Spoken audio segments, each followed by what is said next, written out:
Life Audio.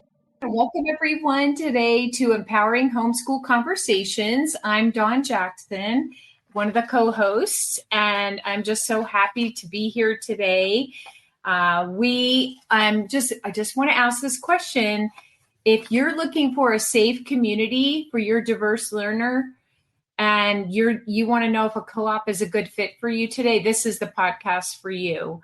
So have you ever felt once bitten, twice shy from the trauma of rejection from a past experience in a co-op? This is a podcast for you today, because today we have Molly, where are you? Kitzmiller, Pamela Kafer. Is it Kafer or Kafer? Kafer. Mm-hmm. Kafer. And Hannah Larson here from the Homeschool Community Builders team to share some thoughts about how to find the right community for your family. And I know personally that I have talked to many homeschool families that I coach with children with special needs, that question always comes up because we want to get that piece into their learning, that community piece, and they struggle with it. There's a lot of questions about how do they perceive, what should they look for? And today we are going to share some of those, your expertise on that. So in that field. So, all right, let's see. We're going to get along here. And I just wanted to ask you ladies, how did you start this? I'm curious myself. How did you get into this part of your really mission that God has put in your hearts? How did you start this? Where did this come from? Well, I can try to speak for all of us. We have been, each of us, homeschooling for quite a while, and Pam and I specifically have had experience kind of leading different kinds of groups. We led a mom support group. We have led our co-op, and then Hannah is a director of our co-op, and so we had this sense that there just wasn't a lot of support for homeschool leaders, and that there really is a need for more cooperative efforts, because homeschooling on your own is very difficult, and even more so with a special needs learner, I would think. So our passion is to try to equip homeschool leaders to start co-ops, give things that they need to know before they go and start a co-op, help them along the way. And so we kind of started this podcast together, knowing that we have different gifts, the three of us, and that in order to guide other people, you have to really, as a leader, pull in other people around you, because you can't do it on your own. And that's kind of the message of a homeschool co-op. Let's not do this homeschooling thing on our own. We want to do it in community. How can we do that well? And we feel like community makes our experience homeschooling so much more effective, more joyful, more doable. And so we try to encourage people to establish communities that, we're going to be talking about this later, but that would welcome people that learn differently. Because that community piece is so important. If you want to last as a homeschooler, you have to have support. So anyway, we can talk more about what that looks like specifically with diverse learners, but that's where we're coming from. That's a really great point. Can someone explain what is a co-op? For those maybe people who are, they've heard the term co-op, but they don't exactly know. And I know it's different co-ops can be run differently, but how would you say that are the basics of a co-op and what someone can expect from that?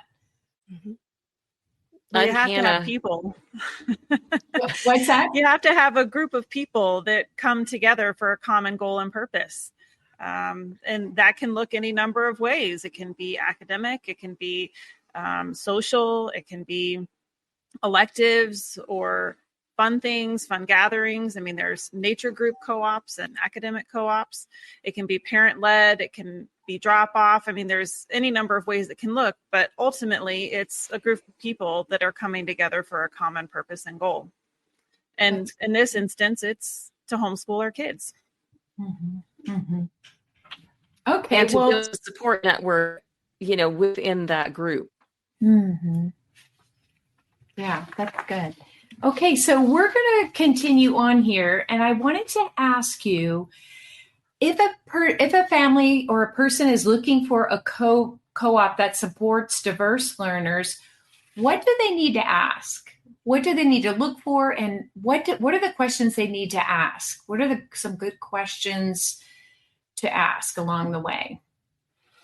I think one of the things that we've found is one of the very first things, and something that we talk to a lot of the new leaders who are building their homeschool co-ops, is to figure out what is their mission and vision for their co-op. And so if you have a diverse learner, and it can be a scary thing to come into a co-op not knowing if these people are going to support you or if they're going to be on the same mindset as you when it comes to how and the way that you learn.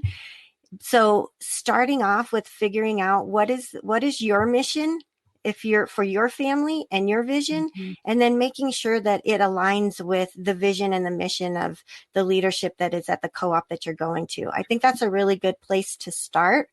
And usually, like for us, one of the things that we do is we have people come in and we do an interview.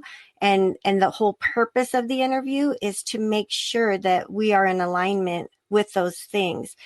So it's really good that's a good place to start right there. Yeah, I like that. One of the things I think that's really important, Pam, because if you have a learner that needs a lot of freedom to move, maybe, or that your child maybe doesn't have the reading skills, you're not going to want to join a co-op where the goal is to maximize the academic output of this child, and they have to sit still and focus, in a kind of strict environment. That's not going to be a great match.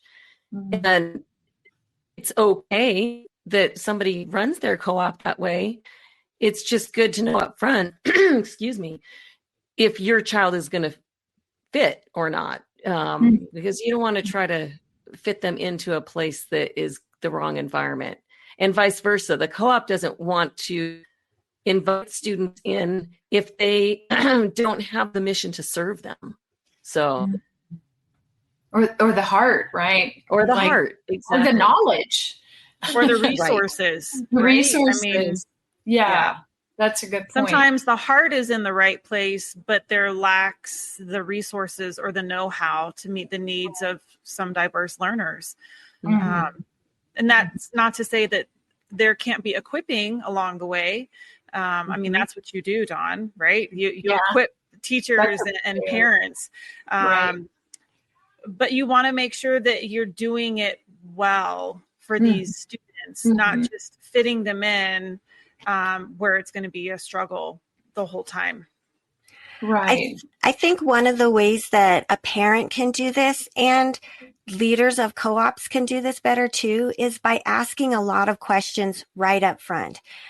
For a parent, you might want to ask about that educational philosophy or their behavioral policy, because oftentimes diverse learners need to be regulated in different ways than somebody who's not a diverse learner. And so if that behavior policy and if does not fit, then that's something that you need to discuss up front. So on both sides, asking lots and lots of questions.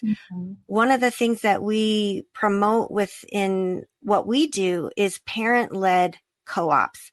And so it's a community of people who are all families, which can be a good and a bad at the same time. It can be hard.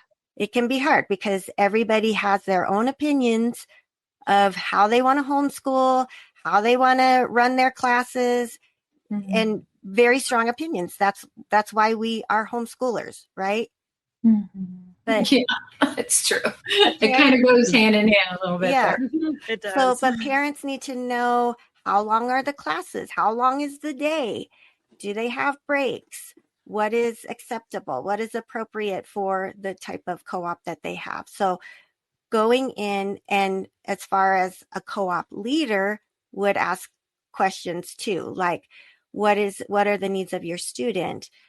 Are they able to sit quietly and observe? Do they need to move? Do they need frequent breaks? What do we do if somebody becomes dysregulated? Things like that. So start by asking about that. We will continue this conversation after a short break. Hey there, parents. Are you tired of the babysitter search struggle? Look no further. Welcome to KingdomCareSitters.com, where Christian families connect with like-minded sitters who share their faith. I was searching for a reliable sitter who understands our faith and family dynamics. With KingdomCareSitters.com, I found the perfect match. And guess what? You can discover sitter profiles, post jobs, and even schedule and book short-term or long-term care, all on the user-friendly website, KingdomCareSitters.com. Plus, KingdomCareSitters.com lets you pay securely online. Whether it's date night, work commitments, or just some me time, Kingdom Care's got you covered. As a sitter, I love being part of this community. I set my own rates, connect with amazing families, and make a difference in their lives. Are you ready to find your perfect match? Visit KingdomCareSitters.com today, because when faith meets childcare, it's a match made in heaven. For some of us, personal finances aren't just personal.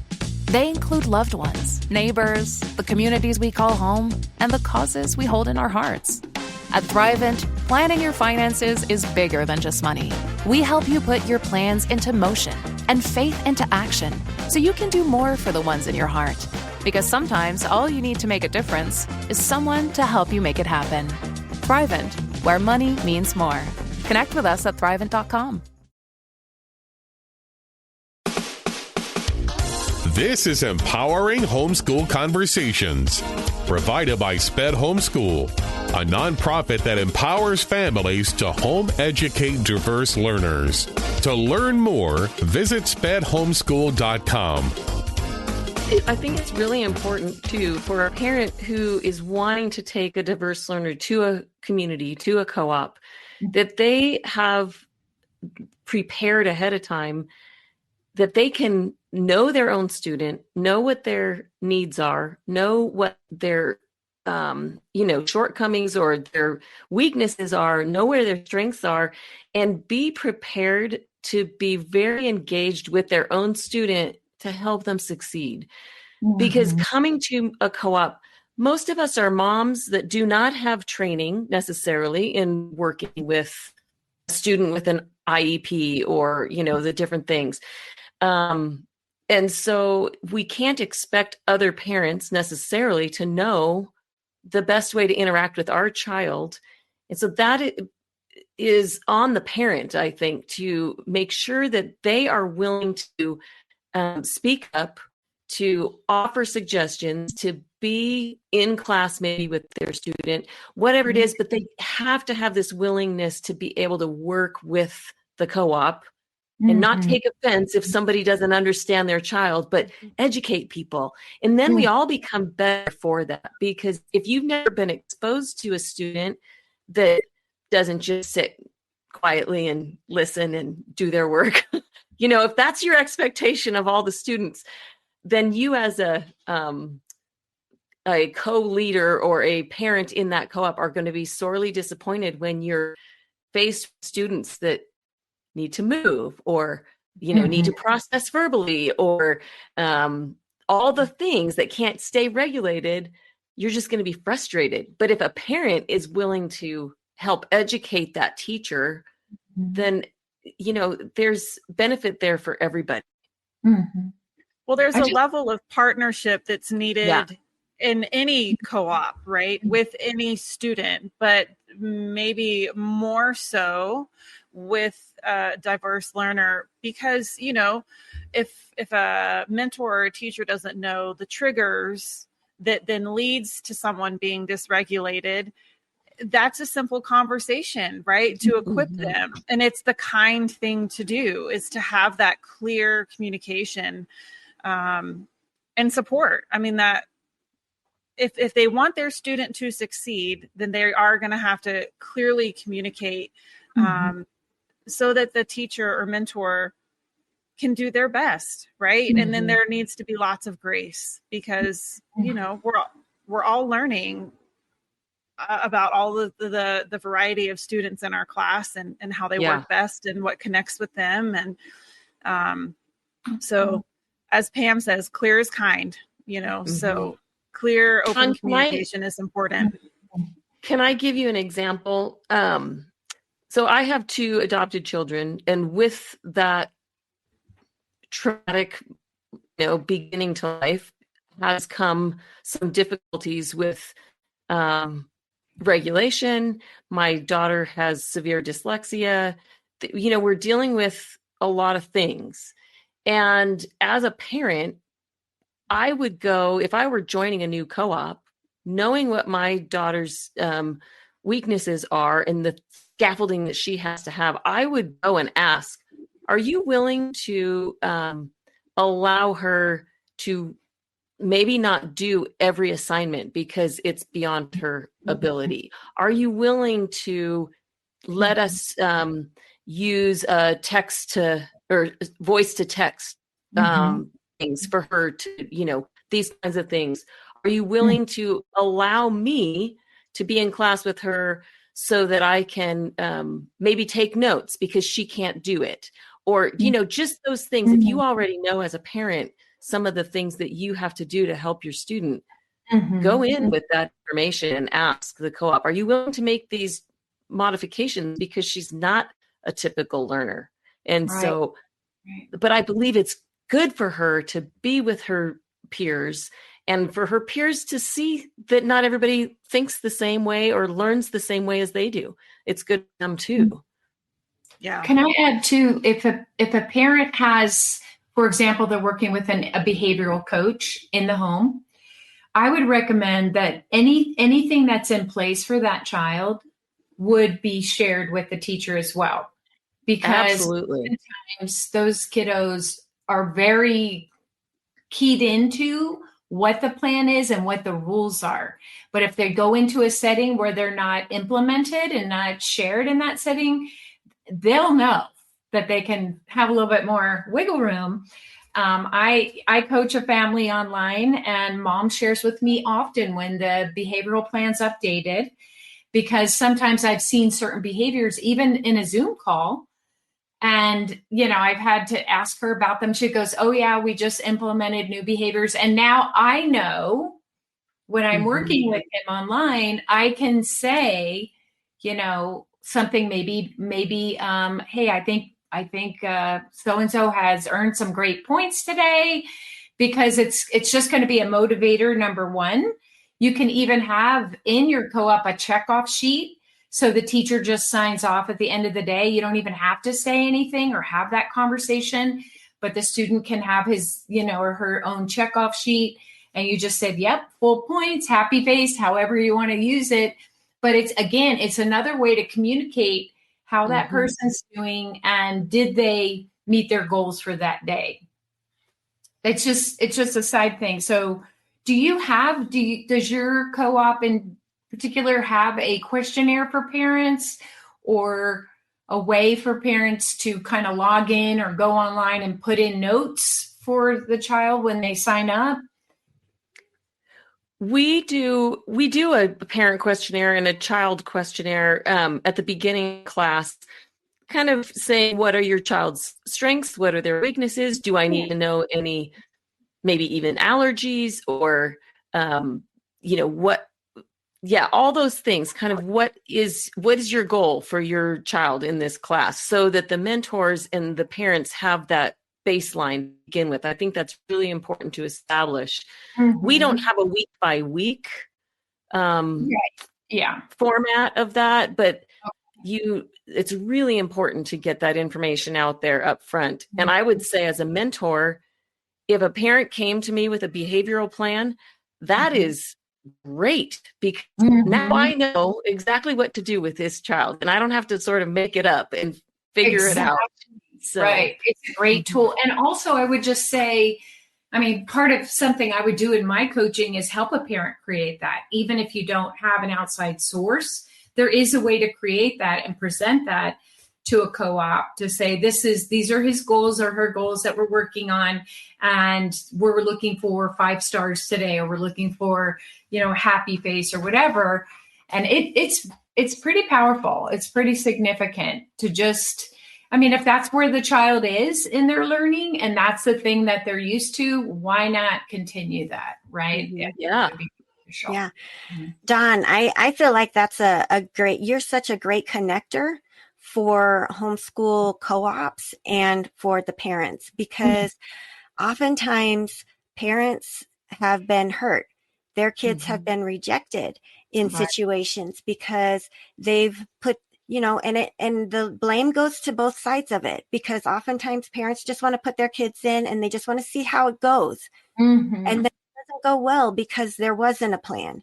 And then they're hurt and they're offended and they don't want to try again because they're afraid their kid is going to be rejected again. And oftentimes it means that they were rejected because they're not parenting their kid properly, quote unquote, because that is, whatever the person's opinion is, that they're not doing it right, because what worked for their family, they should do that for your kid, Right. So I think that you play a really crucial part in connecting homeschoolers with co-ops, because you can create that plan. You can help them, the parent, to understand, hey, we need your participation in this.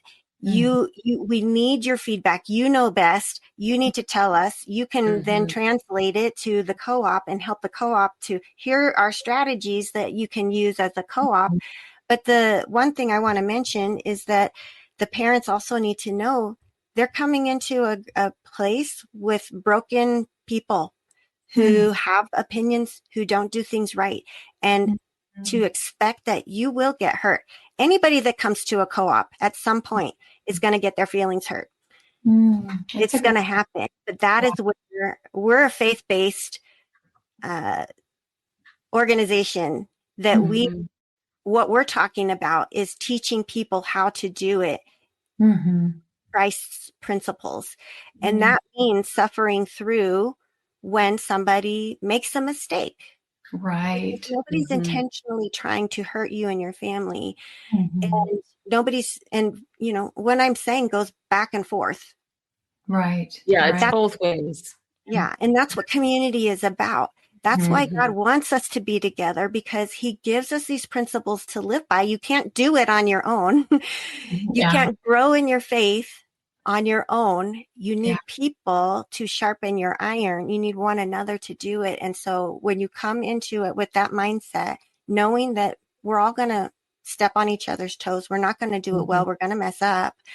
And then, like Hannah said, we need to offer grace to ourselves, to one another, and be willing to enter into that messy space and work through this together.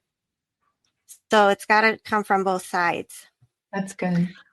I think parents of diverse learners oftentimes might look at a co-op as a way of escape. I'm going to take my kid and it's going to give me a break from having to deal with them all the time, because it's hard. And I just want to say there's nothing wrong with feeling like you need a break, because I have definitely been there, but not to expect that you're going to have people support you, but parents are still have to be the ones that are involved in guiding what's happening with their child. And like you said, Pam, to not take offense if people don't behave the way that you think they should, or it's not a perfect solution, because frankly, it's a challenge and it's going to continue to be a challenge. But I think in community, the wins that you see and the wins that you get, they may be hard fought, but they are there. And I have seen it myself, like I said, I have 2 students, particularly of my own kids that are diverse learners that have had regulation challenges, learning challenges, and the opportunities for growth are so much more than if I just kept them home in this controlled environment and I can, set everything up. So it's been growth for me, for my kids, and for the people that are around them that love them, because they do get loved by other people. And then that helps me just relax and say, my kids are going to be okay. It's a journey, but to not walk that alone, I think is so important. We will continue this conversation after a short break. Hey there, parents. Are you tired of the babysitter search struggle? Look no further. Welcome to KingdomCareSitters.com, where Christian families connect with like-minded sitters who share their faith. I was searching for a reliable sitter who understands our faith and family dynamics. With KingdomCareSitters.com, I found the perfect match. And guess what? You can discover sitter profiles, post jobs, and even schedule and book short-term or long-term care, all on the user-friendly website, KingdomCareSitters.com. Plus, KingdomCareSitters.com lets you pay securely online. Whether it's date night, work commitments, or just some me time, Kingdom Care's got you covered. As a sitter, I love being part of this community. I set my own rates, connect with amazing families, and make a difference in their lives. Are you ready to find your perfect match? Visit KingdomCareSitters.com today, because when faith meets childcare, it's a match made in heaven. For some of us, personal finances aren't just personal. They include loved ones, neighbors, the communities we call home, and the causes we hold in our hearts. At Thrivent, planning your finances is bigger than just money. We help you put your plans into motion and faith into action so you can do more for the ones in your heart. Because sometimes all you need to make a difference is someone to help you make it happen. Thrivent, where money means more. Connect with us at Thrivent.com. This is Empowering Homeschool Conversations, provided by SPED Homeschool, a nonprofit that empowers families to home educate diverse learners. To learn more, visit spedhomeschool.com.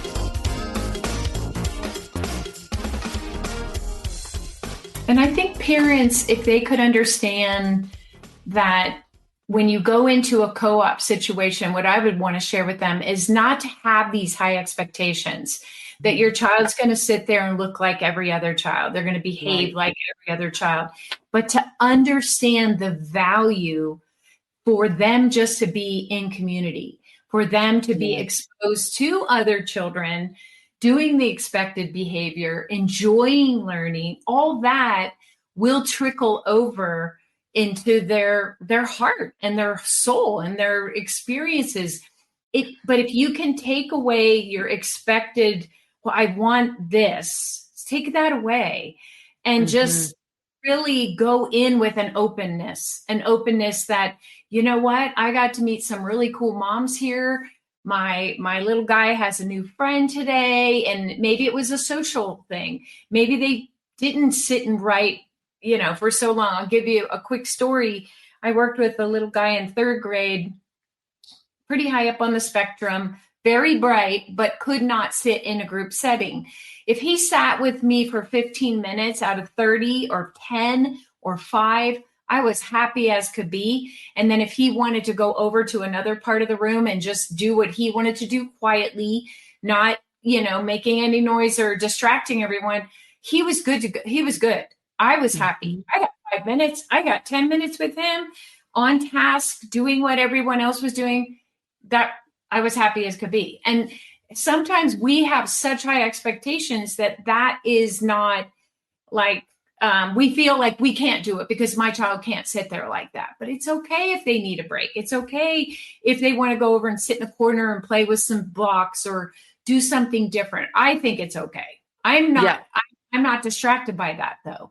You may have a teacher that would be like, oh, no, that's going to distract all the kids. All the kids are going to be curious.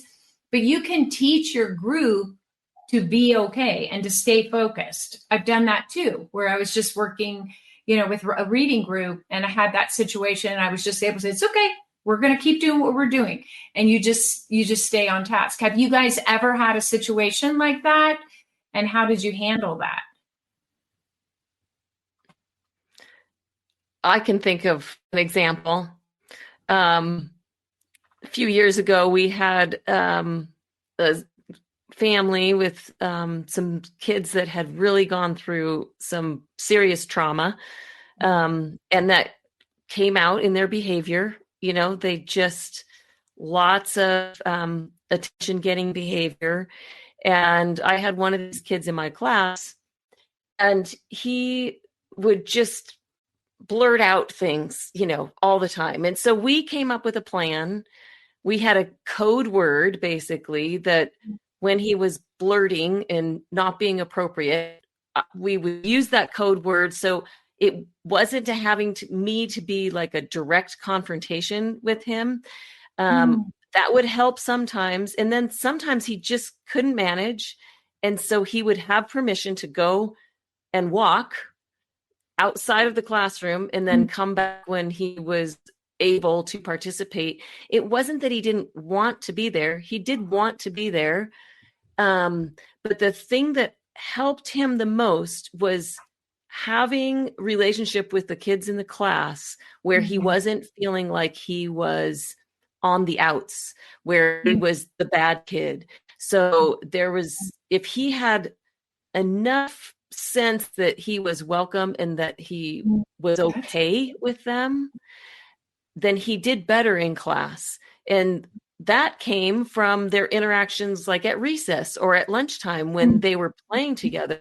So that time can be fruitful in building relationships to help that student be able to interact appropriately with the other kids. So I think each kid is individual. You have to have a plan as you go along and see, does that work? Well, that's not working. So let's try something else. But it's that back and forth with the family that has to be able to be there.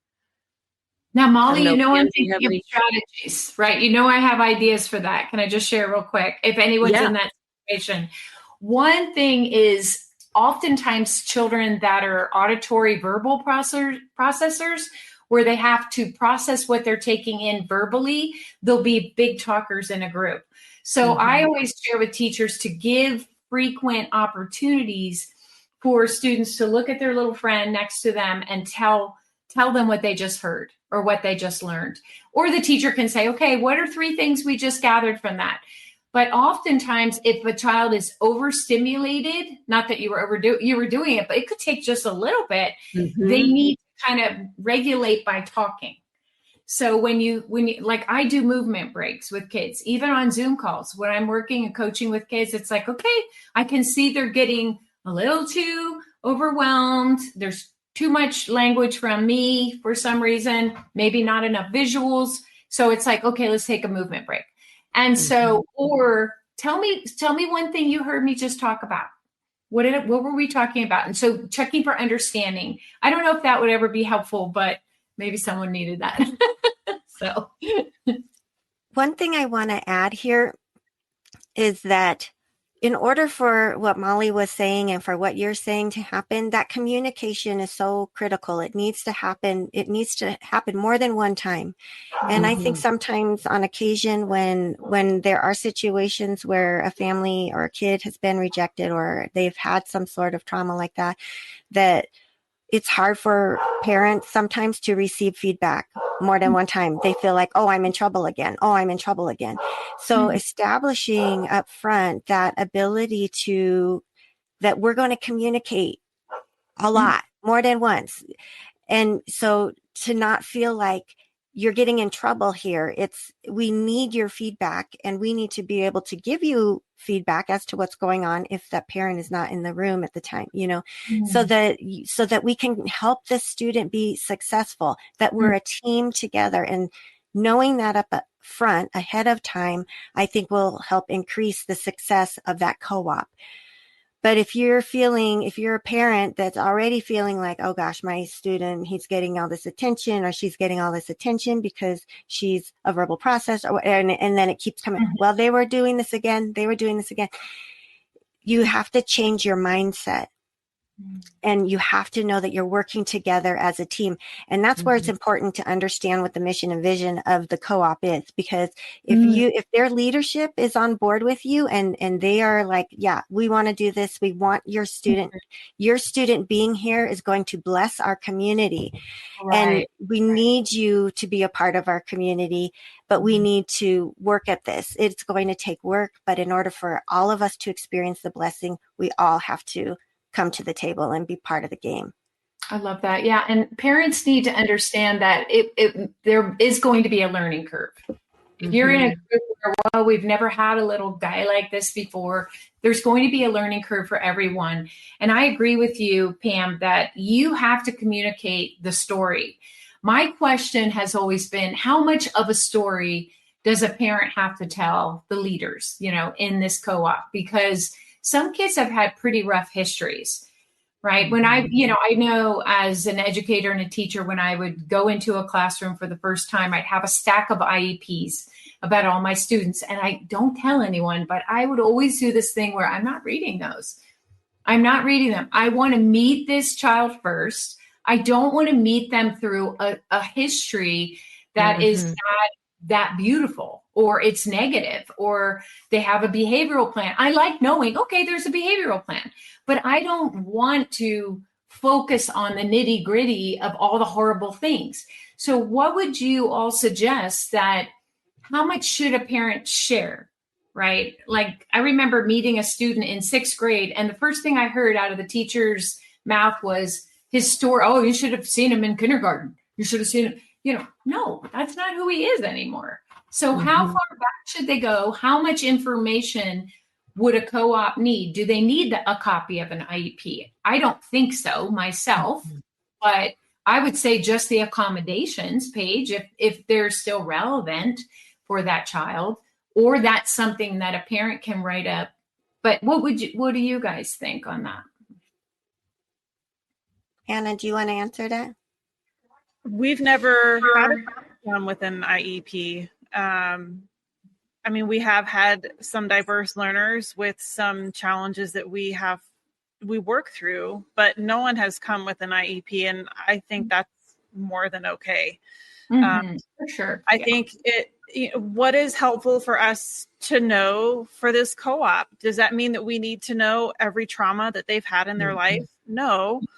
But if there are triggers, if someone yelling, whether that's, in a negative sense or not, as a trigger, that would be helpful to know, just so that you can take that information into your class.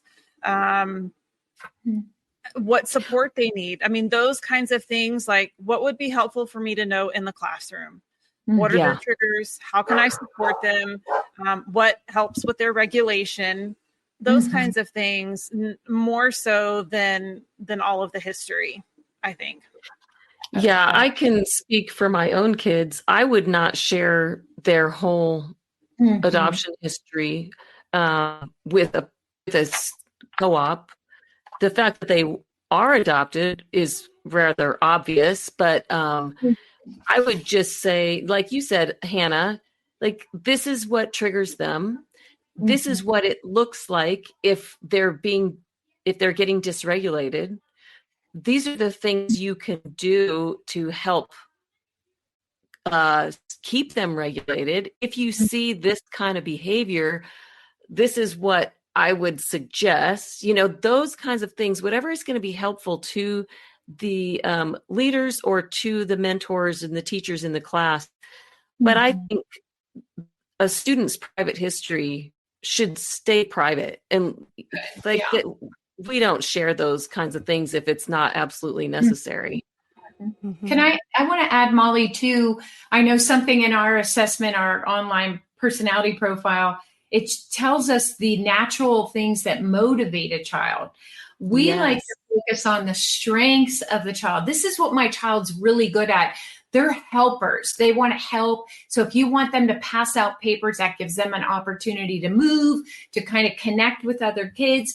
If you want them to help clean up at the end, anything that their strengths are, or even I know verbal praise. My child loves verbal praise, or just any kind of acknowledgement, or, a touch on the shoulder. Good job. I like what you're doing. If you're walking around and you're the teacher checking the kids' work. But those positive reinforcers, there should be a list of those. Yeah. I think that that's important for every student, honestly, to know what motivates and what connects to all of the students in your class is amazing information, because we want to speak life and encouragement into these kids and not just have our only interactions with them be critical, right? I mean, that is not life-giving. Right. And we tend to lean toward that more, like those things that are blatant. How can I counteract that with a positive, right? Yeah. Right.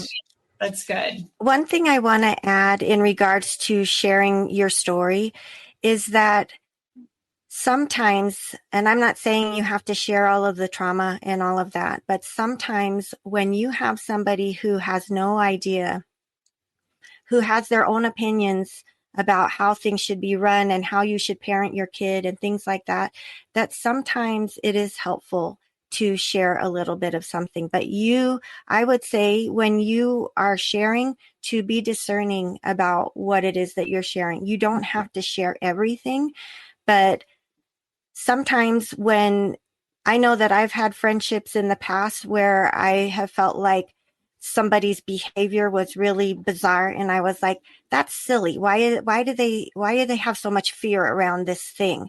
And I had no idea. But then when she shared with me some of her background, I was able to then have compassion for her. I could have empathy. I could then turn and understand and love her in a way that she really needed to be loved. So though I think that, it's up to you.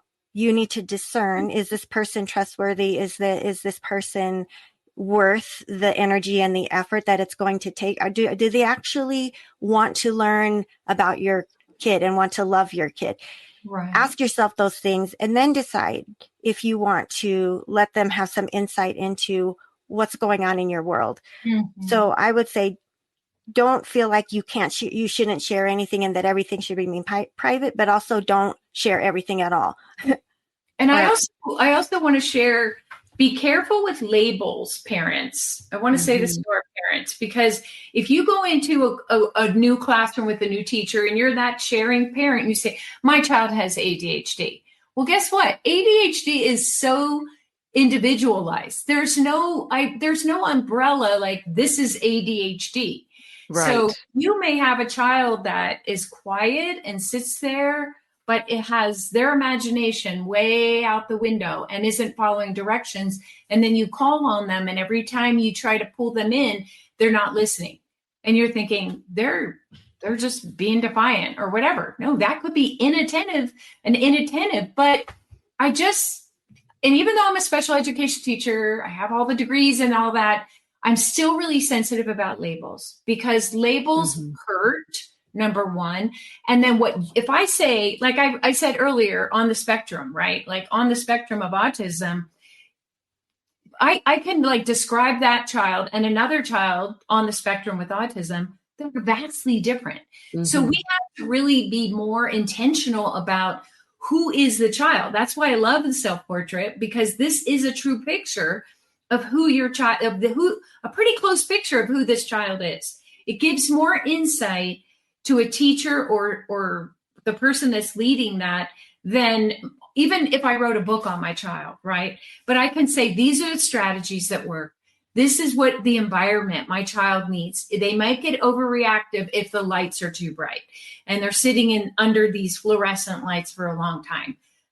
Things like that, just to be sensitive that even though, the child is diagnosed with Down syndrome or ADHD, they're still an individual and they have individual needs, and they're just unique, right? God made us all with fingerprints that no one else has. And he made us with beauty within us that no other child has. That this child is not like this child. We can't clump them all together. I don't know.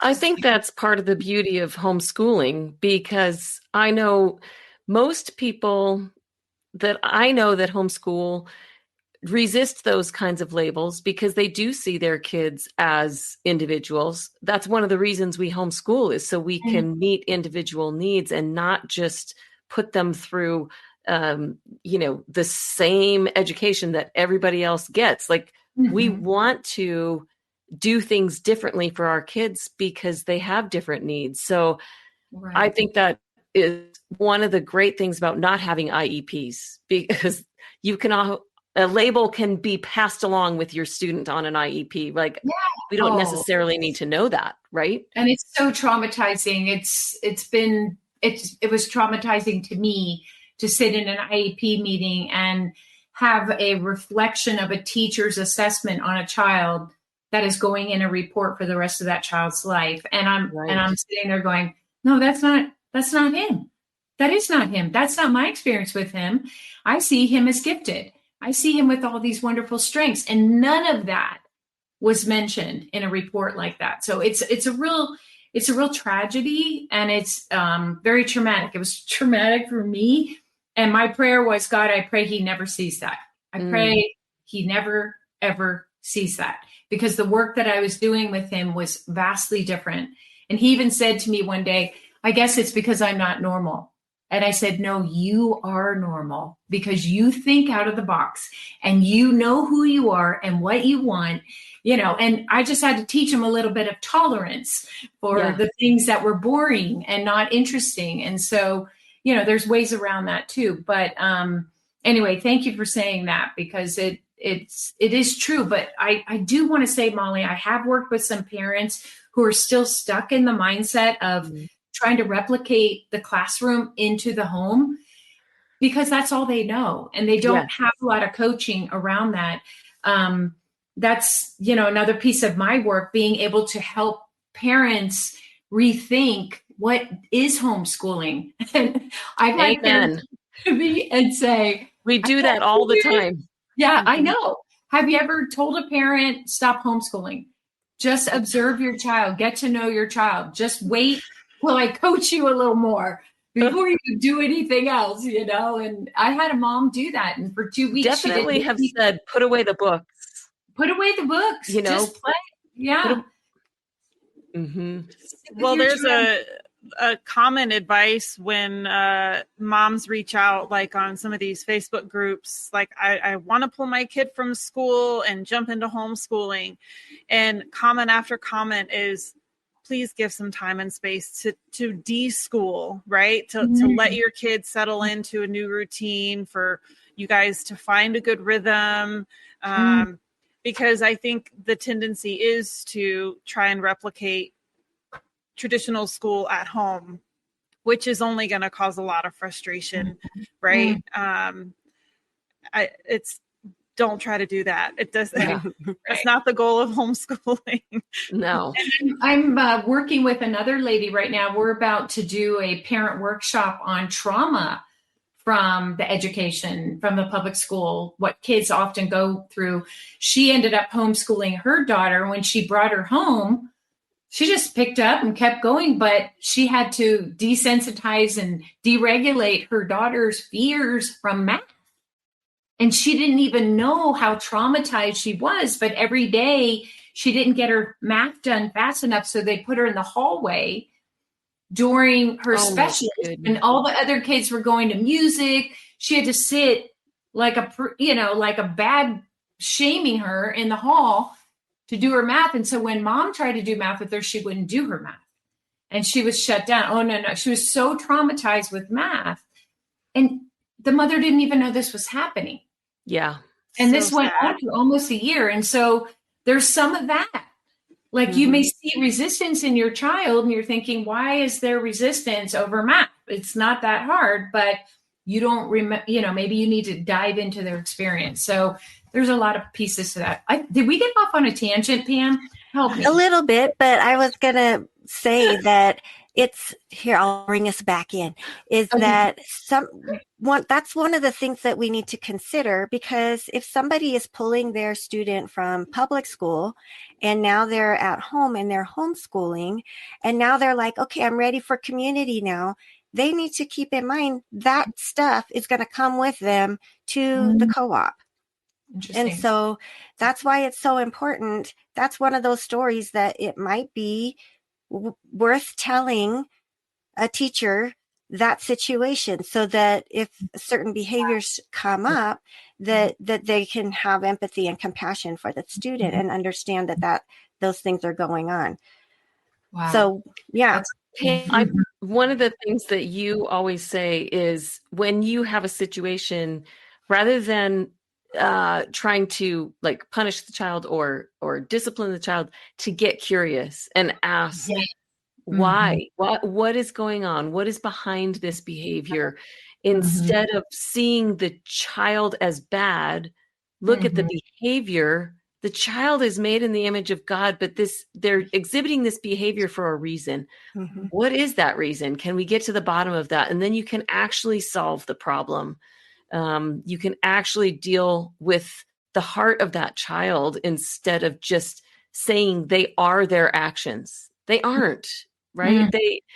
They're acting in a way because they have a need, because they don't know how to express what that is. And so let's find that. Let's get to the root of that. Yeah. And I think when you have a label, right, that we were talking about a few minutes ago, it kind of chops off that curiosity, right? Because then you have a definition. Well, this is just who they are, but it's not who they are, right? And the thing that I really don't like about the labels is that it's describing the worst parts, like the parts that they're challenged with or struggling with the most, and then kind of holding that against them, right? When really they need support and love through that, not just to be cast off like, well, they just have ADHD, that's just the way it is, and we're just going to keep moving forward.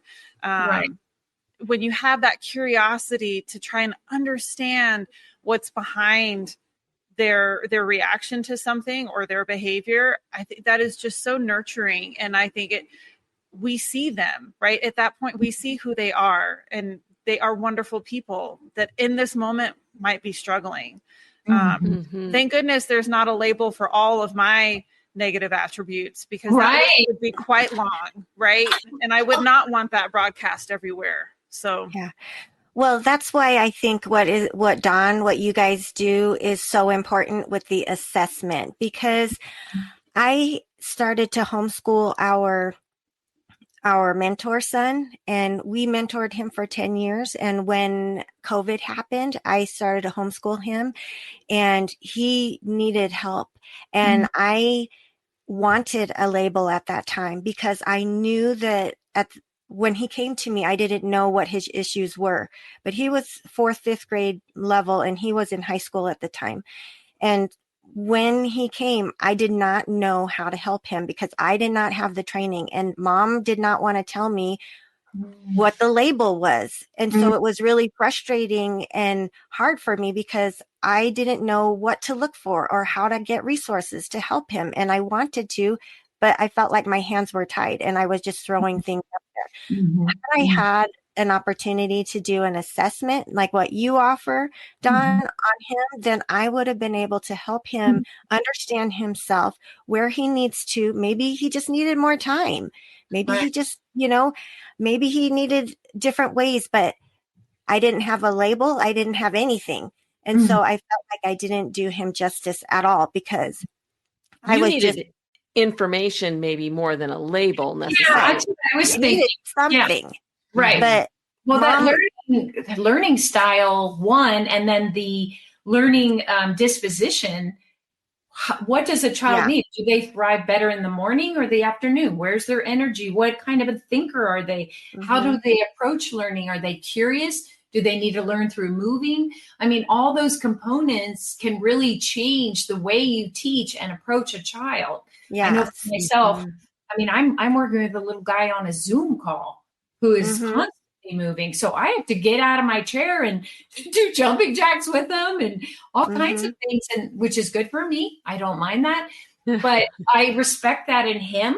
Like I can talk to him for about 5, 6, 7 minutes, and then we need a movement break, and he loves it. So we do marching exercises, tapping, back beat, front beat, all that, and he loves that. But you guys, I'm looking at our question to hear my next big one about online co-ops, which is something, that I was curious about, but I'm feeling like we're going to have to maybe do a part 2 if you guys are ever open, because this is such good information.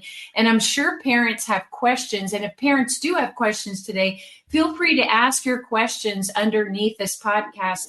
This is a recording that you're hearing, but we can still go back and answer those. And if you think we need a part 2 to answer more of your questions, we would love to do that. And I just want to say, we do have a lot of information on SPED Homeschool, Empowering Homeschool Conversations, where you can find access to coaches, where you can find access to courses, and all kinds of information there that I think could help you if you have, but I don't think we have anything like this on the co-op. So this is really exciting to me to be experts on co-ops. Can I ask you, how do you all, other than your podcast and your Facebook page, how do you ever do personalized coaching with people who want to start a co-op? Do you do that as well? Yeah, we sure do. In fact, we love to do that because through the podcast, we get to talk to a bunch of people, but it's great when we can say, what is the specific need that somebody has and how can we coach them? We can give them really clear guidance and steps to do that. So we love to coach people. That's great. Well, I know you guys have coached me a little bit in the past, and it was amazing. I was like, whoa, and I just couldn't believe the insight and just the different things I wasn't actually thinking about, because it's not, we really need each other. I mean, this is why we're doing this today too, because we all have just great gifts that God has given us to share with the communities. And I would just say to parents too right now, please, please don't try to do this on your own. Right. I've had parents literally tell me, I am terrified to let my child into a co-op. I'm afraid they'll act out, they'll do weird things, whatever. Go baby steps. Even if you go in there for like a half an hour and you're just walking around getting to know people, and then you watch your child. How are they responding to this environment? Because the one thing I do want to say, and I'll say this in lieu of labels, Hannah, a child may have a label, but that label is often exasperated in a very structured classroom situation where they're not thriving. But when you put a child in a thriving environment like a co-op that is very nurturing with loving people that are there to love each other and help each other, oftentimes you'll see a totally different child. And that's something that we have to remember, that just kind of like, well, when they're at home, they're kind of wild, but when they're at grandma's house, they're really happy. It's kind of like that, right? And and that's what I noticed as a resource teacher. Like my kiddos that were throwing chairs in the gen ed classroom were coming in and they were all sweet and loving, and teachers would get on the phone. What is he doing with you? He was just throwing a chair. He's sitting doing his work. He's really happy here. And I've had kids report that as well, because they felt safe. They felt seen and wanted and loved. And that's oftentimes what children get in a co-op, often, most times. So I would definitely recommend pursuing it with baby steps. Maybe it's once a week, maybe it's once a month. I don't know. Don, may I add too, for your listeners out there, I just want to really encourage them, if they are listening to all these different podcasts and they're trying to piece something together on their own, I would just really highly recommend that they do not do that. That they get the information that they need to help their kid be successful, help them be successful, and your SPED homeschooling will help them to do that. Your individual coaching will help them to do that.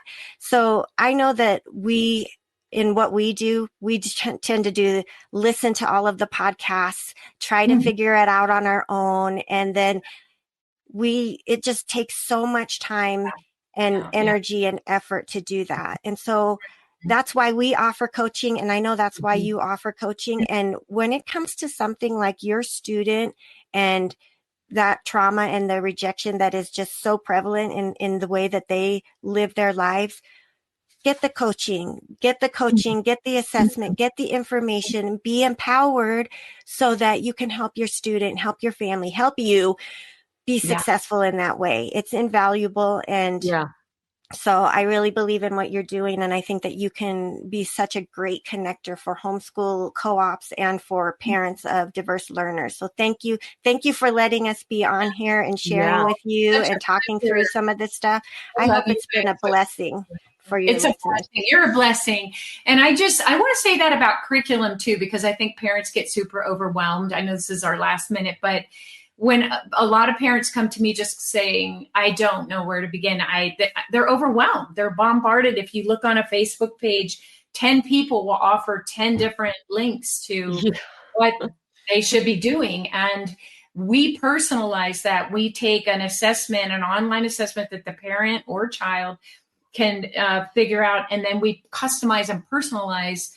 Even if you're using, I love the good and the beautiful. Okay, let's customize that for your child and how they learn.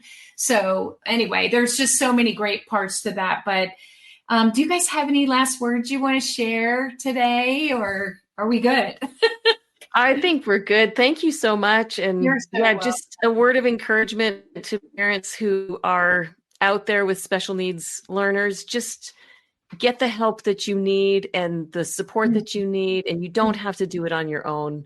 That's so true. So, yeah. Well, I hope everyone enjoyed this today, and I thank you all again. If you're interested, go on to Empower Homeschool Conversations. You can reach out to me at my Gmail account or find me as one of their coaches. Look up their consultants. I'm on there with some other amazing people, and we all have different services that we offer. So I just thank you, ladies. God bless you, and keep up the good work. Hang in there. Keep on keeping on. And if you ever need me, you know where to find me. Thank you. You too. Thanks, Dawn. Oh, you're welcome. Everyone, stay right there.